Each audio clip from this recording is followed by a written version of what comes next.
ব্যস্ত দিনের রুটিন। সকালে দেরিতে উঠো কিভাবে 11টার মধ্যেই সংসারের সমস্ত কাজকর্ম গুছিয়ে নিলাম। সুপ্রভাত বন্ধুরা, আজ হলো রবিবার। এখন বাজে ঘড়ির কাঁটায় ঠিক সকাল 6টা মতন। আজকেই উঠেছি একটু দেরি করে। ওই প্রত্যেক দিন 5টায় উঠি, আজকে উঠেছি 5:30টায়। আর আজকে একটু দেরি করে ওঠার কারণও আছে। ডোডোর আজ স্কুল নেই, আজকে রবিবার যেহেতু, সেই কারণে। তো উঠেই ওই দিক দিয়ে ঘরে আশিপাশি কাজকর্মগুলো সেরে এরই মধ্যে চলে এসেছি বাইরে কাজগুলো করতে। এই দেখো, আজকে হাঁড়ি আর কড়াইয়ের মধ্যে সার্ফ আর ছাইটা একসাথে মিশিয়ে বুলিয়ে নিচ্ছি। প্রথমে হাঁড়িটাই সার্ফ ছাইটা বুলিয়ে নেব, তারপর কড়াইটাই নেব। আর জানো তো, প্রত্যেক দিন যেখানে আমি সার্ফ ছাইটা মিশিয়ে রাখি সেই জায়গাটা না এরকমভাবে একটু ঢাকা চাপা দিয়ে রাখি, না হলে বৃষ্টি পড়ে, তো বৃষ্টি পড়লে সমস্ত জলটা ভিতরে যায় আর ধুয়ে ধুয়ে চলে যায় জানো, সেই কারণে ওখানে রেখে দিই। এদিক দিয়ে কুয়োর পাড়টা একটু ছাদ দিয়ে দিচ্ছি। ওই দিকটায় যেন বেশ কদিন ধরে অনেক পাতা পড়ে থাকছে, সেই কারণে জানো তো একটু বেশি যেন ওই দিকটায় প্রত্যেক দিন ছাদ দিতে হচ্ছে।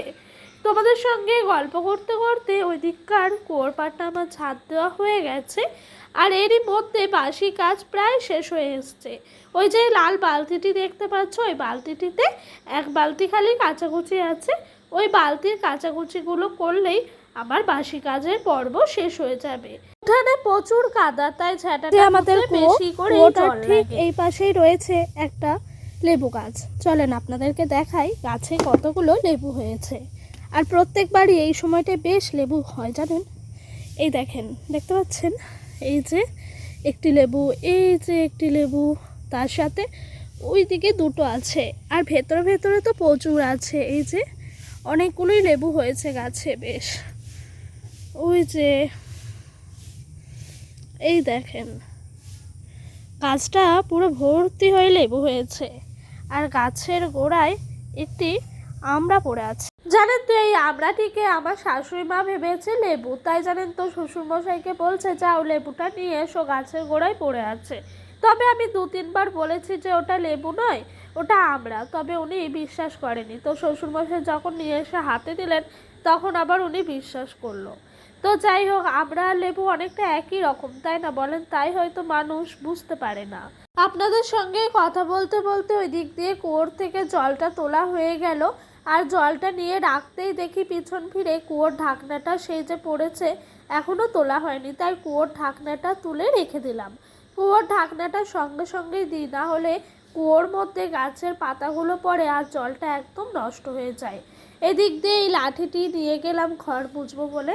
এরই মধ্যে আমার ঘর মোছা কাচাকুচি সমস্ত কিছুই হয়ে গেছে। আজকে ডোডোর বাবা 3-4টে মতো গেঞ্জি ছিল, ওই গেঞ্জিগুলোকে এখন একটু কাচা ধোয়া করলাম। তার সাথে ডোডোরও প্যান্ট জামা ছিল, ওগুলোও কাচাকুচি করে দিয়েছি। কালকে যে পাপোশটা ধুয়েছিলাম সেই পাপোশটা জানেন তো আজকে শুকিয়ে গেছে আধা আধিভাবে, তবে আরেকটু রোদে দিলে পরে একেবারে সম্পূর্ণ শুকিয়ে যাবে। বাসি কাজ শেষ, এখন হাত পা ধুয়ে ব্রাশ করে নিয়েছি, ঘরে যাব। ঘরে গিয়ে বাসি নাইটিটি চেঞ্জ করে নেবো। আর আমাদের উঠানের মধ্যে মাটিটি হলো এঁটেল মাটি, সেই কারণে জানেন তো এতটা পরিমাণে জল লাগে পাটা ধুতে। তো পা ধুয়ে ঘরে আসতে নিতে দেখি মুষলধারা বৃষ্টি নেমেছে। এত বৃষ্টি, হঠাৎ করে মেঘ এলো, এসেই বৃষ্টিটা শুরু হয়ে গেল। দেখে তো আমি অবাক। তবে একদিকে ভালো হয়েছে বলেন, আমার বাসি কাজগুলো তো অন্তত হয়ে গেল, তাই না? কতটা জোরে বৃষ্টি পড়ছে দেখে বুঝতেই তো পারলেন। ওদিক দিয়ে উনানশালের অবস্থাটা একদমই নাজেহাল অবস্থা। এদিক দিয়ে ডোডোর জন্য ওর ঠাম্মা হরলিক্স গুলিয়ে ঢাকা দিয়ে রেখে দিয়েছে, উনি একটু ঘরে গেছেন। তো এলাম, এসে ওকে একটু খাইয়ে দিচ্ছি। আমার যেহেতু কাজগুলো করতে আজকে একটু লেট হয়ে গেল, সেই কারণে খাবারটা খাওয়া তো লেট হয়ে যাবে, তাতে করে উনি গুলে রেখে দিয়েছেন। তো ডোডোকে আমি হরলিক্স বিস্কুট খাইয়ে নিলাম। আর কালকে বাড়ির সামনে থেকে 2 আটি লতি নিয়েছিলাম 10 টাকা দিয়ে, সেই লতিগুলো এখন সকালবেলা ছাড়িয়ে নিচ্ছি। জানেন তো, লতি ছাড়াতে অনেকটা টাইম লাগে। এই লতি যে খেতে যতটা না সুন্দর, ছাড়াতে গিয়ে অনেকটা বেশি সময় চলে যায়। জানেন তো, আজকে এই সমস্ত কাজকর্মগুলো আমি 11টার মধ্যে সেরে নিয়েছি। যেরকম বাসি কাজকর্ম তো 8টার মধ্যে শেষ হয়ে গেছে, এই রান্না বান্নার প্রস্তুতি নেওয়া সমস্তটাই কিন্তু আমার অনেকটা তাড়াতাড়ি হয়ে গেছিলো। দেখবেন এক একদিন অনেকটা তাড়াতাড়ি ঘুম থেকে উঠবেন, এমন শরীরের মধ্যে আলিস্যি বলে কাজ করবে, পারবেনই না আপনি আপনার মনের অনুযায়ী কাজগুলো করতে। আবার দেখবেন এক একদিন অনেকটা দেরিতে কাজকর্ম শুরু করবেন, এমন তাড়াতাড়ি কাজগুলো হয়ে যাবে কি বলবো। যাই হোক, ওই দিক দিয়ে খাওয়া দাওয়া হলো, সমস্ত বাসন কোসনগুলো মাজা ধোয়া করেই দুপুরে রান্নার প্রস্তুতি শুরু করেছি। আজকে জানেন তো পাটকাঠি আনা ছিল না, বৃষ্টি পড়েছে, সেই কারণে যাওয়া যাবে না ওই দিকটাই, মানে তিরপলটা পুরো ভিজে গেছে। তো সেই জন্য ঘরে কিছুটা কাগজ ছিল, ওই ঠোঙাগুলো আর কি রেখে দিই উনুনগুলো ধরানোর জন্য। তো সেগুলো দিয়ে এখন উনানটা ধরাচ্ছি। প্রথমে সরু সরু কঞ্চিগুলো দিয়েছি, তারপরে এই যে হালকা একটু বাঁশের যে ফালিগুলো হয় সেগুলো দিয়েই উনানটাকে ধরিয়ে নিচ্ছি। তবে এই উনান দেখবেন একবার ধরে গেলে আর কোনো চিন্তা থাকে না, একটার পর একটা কাজ দেন না আপনি, ধীর স্থির গতিতে রান্না বান্নাটাও কত সুন্দরভাবে হয়ে যায়। চলেন ভাতটি রান্না করতে করতে আপনাদের একটি সুন্দর কমেন্টের উত্তর দিই। আমাকে একটি বোনু কমেন্ট করেছেন, বলেছেন যে খুব ভালো লাগলো ভিডিওটা দেখে, অনেক অনেক ভালোবাসা। আর বোনু আমাকে বলেছেন, দিদিভাই তুমি মাথায় কি শ্যাম্পু এবং তেল ইউজ করো অবশ্যই বলতে। তো বোনু দেখো, আমি সেরকমভাবে কোনো কিছু ইউজ করি না, আমি মাথায় তেল দিই নারকেল তেল, যেগুলো পাওয়া যায় দেখবে দোকানে ওইগুলোই। আর শ্যাম্পু কখনো ক্লিনিক প্লাস, আবার কখনো সানসিল্ক। আর ক্লিনিক প্লাস সানসিল্ক দিই, এটার পেছনে কারণ দুটো। আমাদের বাড়িতে বিয়ের আগে থেকে সকলেই ক্লিনিক প্লাস দিয়ে অভ্যস্ত, আর আমি বিয়ের পর থেকে সানসিল্ক দিই সেহেতু আমার শ্বশুরবাড়িতে আনে, তবে যখন যেটা নিয়ে আসে তখন সেটাই দিয়ে দিই। ওই অত আর অপেক্ষা করে থাকার সময় নেই, সেই কারণে জানো তো দুটো শ্যাম্পু ইউজ করি। আর হ্যাঁ, আমি একটা সিরাম ইউজ করতাম জানো, তবে এই রিসেন্ট কিছুদিন হয়েছে সিরামটা শেষ হয়ে গেছে। সিরামটার নাম হলো স্টিক্সের সিরামই হবে, হ্যাঁ স্টিক্সের যে সিরামগুলো হয় ওগুলো ইউজ করতাম। তো চলো, আমি জানো তো বিয়ের আগে খুব চুল নিয়ে কেয়ার করতাম, চুলের যত্ন নিতাম। বিয়ের আগে সপ্তাহে অন্তত আমি একদিন ডিম দিতাম, তার সাথে একদিন পেঁয়াজের রস দিতাম। আর চুলের গ্রোথ, চুল সিল্কি এত সুন্দর ছিল জানো, স্কুলে যখন যেতাম আমার বান্ধবীগুলো আমার কাছ থেকে জানতো যে মাথায় কী দিস, এত সুন্দর চুলটা হয়ে গেছে। তবে বিয়ের পর থেকেই তো কনসিভ করি, সেই কারণে জানো তো আর ওগুলো দেওয়া সম্ভব হয়নি। তো এখনও অবধি সংসার সন্তান নিয়ে আর সময় হয়ে ওঠে না। তবে ইচ্ছা আছে ডোডো আর একটু বড় হয়ে যাক, তারপর আবারও আমি নিজের স্কিন কেয়ারগুলো শুরু করব। যাই হোক, তোমাদের সঙ্গে কথা বলতে বলতে ওই দিক দিয়ে আমার রান্না হয়ে গেল। শুটকি মাছ আলু পেঁয়াজ দিয়ে চচ্চড়ি, লতি চচ্চড়ি শুটকি মাছ দিয়ে। আর এখন এরই মধ্যে হচ্ছে ডোডোর জন্য একটা ডিমের অমলেট।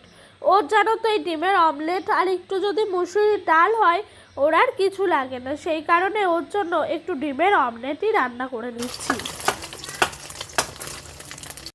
আজ রান্নাবান্নাগুলো অনেকটাই তাড়াতাড়ি হয়ে গেছে, কারণ আজকে সেরকমভাবে রদিয়ে কষিয়ে করার জিনিস নেই, যেহেতু শুটকি মাছ দিয়ে আলু দিয়ে পেঁয়াজ দিয়ে চচ্চড়ি, যেরকম চচ্চড়ি করে সেরকমই। আর ওই দিক দিয়ে আমি লতিটাও চচ্চড়ি করলাম, সেটাও খুব একটা সময় লাগেনি। আর এই দিক দিয়ে আমার শাশুড়ি মা বাছছেন রেশনের চাল। এবারে আপনাদেরকে তো আমি বলেছি আগের একটি ব্লগে যে আমাদের 20 কেজি মতো রেশনের চাল আর 5 কেজি মতো গম নিয়ে আসা হয়েছে। তো সেগুলোই জানেন তো আমার শাশুড়ি মা চালগুলো বেছে বেছে রেখে দিচ্ছেন। দেখবেন রেশনের চালে একটু পাথর থাকে, ধুলো থাকে, সেগুলো যদি পরিষ্কার করা হয় তাহলে আবার ঠিকঠাকভাবে খাওয়া যায়।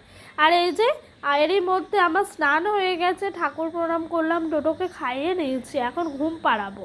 ঘুম পাড়ানোর আগে ওকে একটু নাকের মধ্যে ড্রপ দেবো। ও তো কিছু মতেই আমাকে ড্রপ দিতে দেবে না, সে নাজেহাল অবস্থা, তবুও ধরে বেঁধে নাকে ড্রপ দিচ্ছি।